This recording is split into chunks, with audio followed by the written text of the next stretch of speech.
मित्रों, आज के वीडियो में सदगुरु कबीर साहब के खास शिष्य श्री धर्मदास जी के बारे में जानेंगे।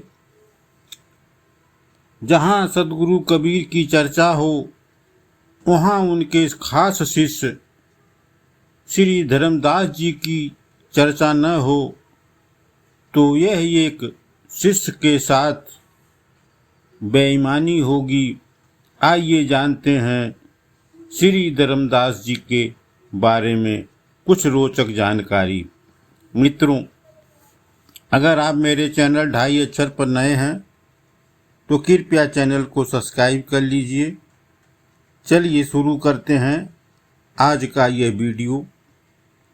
सदगुरु कबीर साहब के एक नहीं दो शिष्य खास थे। पहला नाम आता है श्री धर्मदास जी का और दूसरा नाम आता है सूरत गोपाल। दोनों शिष्य हिंदू संप्रदाय से थे। श्री धर्मदास एक व्यापारी परिवार में जन्म लेने के कारण उनकी जाति बनिया की थी। धर्मदास जी की भी व्यापार करते और साथ में सदगुरु कबीर के साहब के साथ परम ब्रह्म परमात्मा की आराधना करते।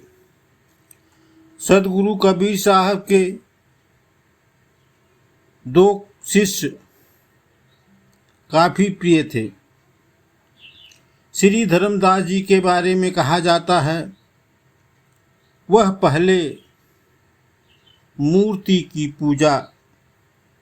पूजा के उपासक थे। एक बार की बात है, काशी में सदगुरु कबीर साहब से श्री धर्मदास जी का काफी समय तक साक्षात्कार हुआ, लेकिन सदगुरु कबीर साहब श्री धर्मदास जी को मूर्ति पूजा करने पर काफी फटकार लगाते। कुछ दिनों बाद सदगुरु कबीर साहब और धर्मदास जी का बिंद्रावन में मुलाकात हुई। श्री धर्मदास जी ने सदगुरु कबीर साहब को उस समय पहचाना तक नहीं।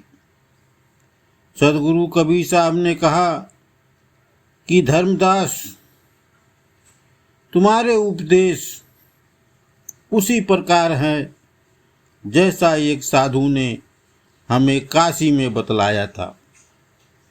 उस समय सदगुरु कबीर साहब ने श्री धर्मदास जी की मूर्ति जो वह अपने साथ रखते थे जमुना में फेंक दिया।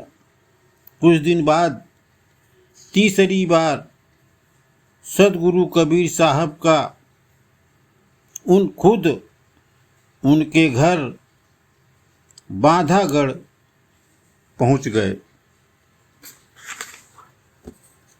सदगुरु कबीर साहब धर्मदास जी के घर पर पहले तो धर्मदास जी अपनी दुकान में बैठकर कुछ तौल रहे थे और तराजू में बाट के रूप में एक पत्थर रखा हुआ था। यह देखकर सदगुरु कबीर साहब श्री धर्मदास जी से कहा कि तुम उसी पत्थर की मूर्ति की पूजा करते हो जिसको तुमने अपने तराजू में सामान तौलने का बाट बनाकर रखा है।